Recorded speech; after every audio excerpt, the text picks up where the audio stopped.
모두다 행정사 송범석 대표입니다. 오늘도 저희 네이버 카페에 올려주신 질문들에 대해 답변 드리면서 영상 촬영하고 있습니다.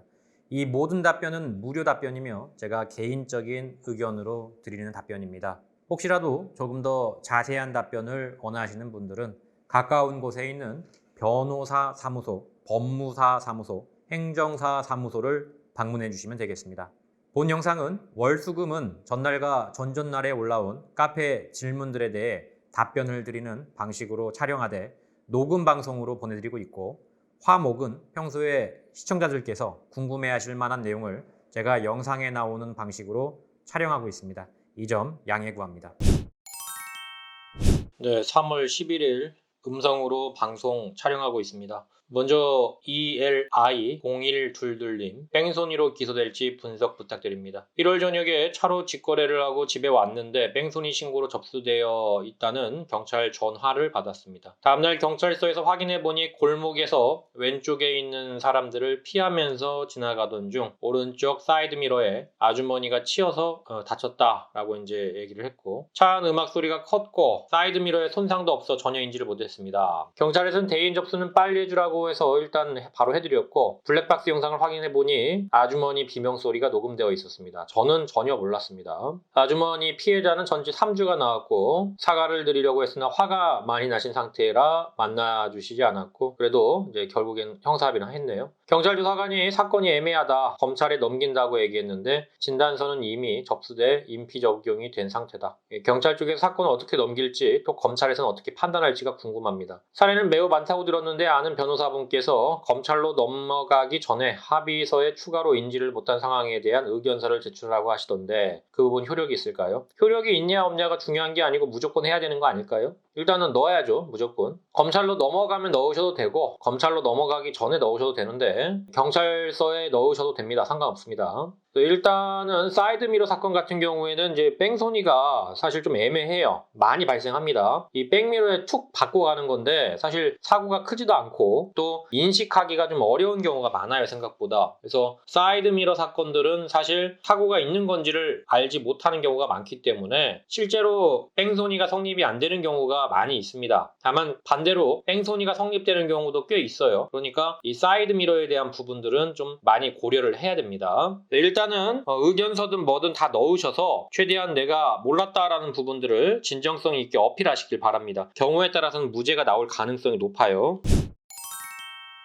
자, 90판 다녀왔는데 질문 드립니다. 델리민주님. 음주사고 초범 인피 1명 6주 나왔습니다. 물피 1대, 농도 0.104. 피해자분과 보험사에서 5주라고 들었는데 진단서는 6주였습니다. 판사님이 합의하셨냐고 물어보시길래, 자, 판사들이 보통 합의했냐고 물어봅니다. 왜냐하면 합의서가 들어가 있으면 안 물어보는데 합의서가 안 들어가 있어. 형사합의서 말하는 거죠. 합의서가 안 들어가 있으면은 판사 입장에서는 이 사람이 한 건지 안 한 건지 한번 다시 한번 물어볼 수밖에 없어요. 왜? 합의를 했는데 안 내는 경우가 꽤 있거든요. 잘 몰라가지고. 그래서 고액 합의금 요구해서 못 받다고 말씀드렸더니 공탁은 생각해봤냐? 공탁도 생각해봤지만 그렇죠. 피해자 개인정보를 모르면 못합니다. 그래서 유리한 양형을 더 제출할 게 있으실 것 같다며 검사 구형 안 듣고 속행하셔서 많이 이제 도와주시려고 하는 거예요. 지금 한 달 뒤에 기일이 다 잡혔습니다. 합의 보고 오라는 겁니다. 또는 이제 도움이 되는 자료들이 있으면 내봐라, 이 얘기예요. 그렇다고 뭐 판사가 불러가지고 합의를 해주지는 않기 때문에 알아서 합의를 하셔야 됩니다. 공탁 같은 경우에는 피해자 인적사항을 모르면 못합니다. 피해자가 동의를 해줘야 돼요. 합의나 공탁이나 결국 똑같습니다. 자, 부살님, 경찰 조사 전 자문을 좀 구하고 싶습니다. 자, 단순 음주 농도 0.117입니다. 주차장 출구 차단기 안쪽에서 단속 경찰 관문을 발견했습니다. 그 자리에서 멈춘 상태에서 단속은 주차장 내로 형사처벌만 받는다고 알고 있습니다. 하지만 저 같은 경우에는 제가 음주를 했으니 이쪽으로 와서 측정을 해달라고 하는 것도 웃기고 제 뒤로 출차 차량이 있었는지는 기억이 안 나지만 통행에 방해가 될까봐 주차료를 정산하고 긴급 피난 차원에서 단속 경찰관님 앞으로 차량을 2m 이동해 단속 절차를 밟았습니다. 자, 좀 애매한 경우긴 합니다. 주차장에서의 음주운전으로 판단이 되는지라고 물어보셨는데, 일단 원칙적으로 말하면은 차단기 넘어가면 주차장 음주운전이 아니에요. 차단기 안에서만 움직였어야 주차장 사건으로 기록이 됩니다. 근데 이제 경찰이 어쨌든 좀 봐주신 것 같아요. 좀 애매하니까 알면서도 봐준 것 같습니다. 그러나 뭐 이런 경우라면 넘어갈 수는 있겠죠. 있죠. 이 차단기를 통과하고 단속경찰관이 있는 곳까지 갔기 때문에 이거는 이제 경찰 재량입니다, 결국엔. 근데 원칙은 이거는 취소가 되는 게 맞아요. 그렇지만 경찰이 누가 봐도 좀 억울하니까 좀 봐주겠다. 긴급 피난에 해당되지는 않을 것 같고요. 경찰 재량으로 알면서도 그냥 봐준다라는 느낌으로 이제 보시면 될 것 같습니다.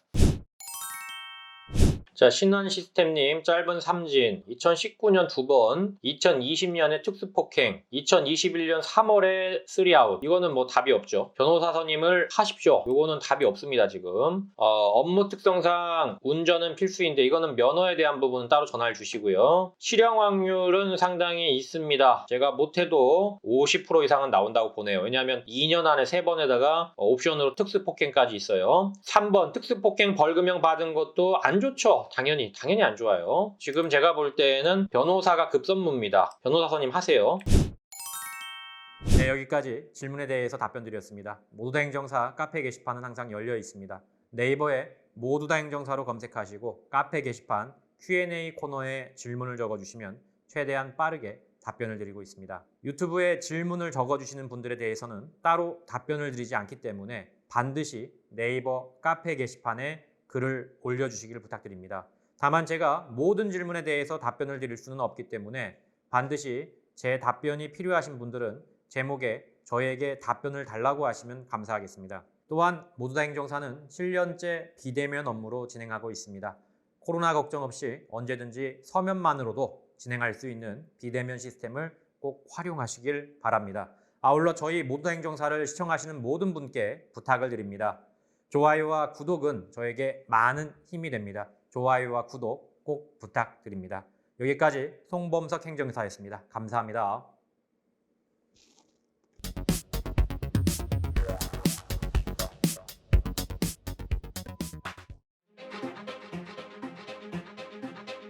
모두 다 감옥 보낼 수는 없는 거 아닙니까? 이 중에서 경중을 따져서 억울하거나 또는 경미하신 분들은 한 번 더 기회를 줘야 되지 않을까요?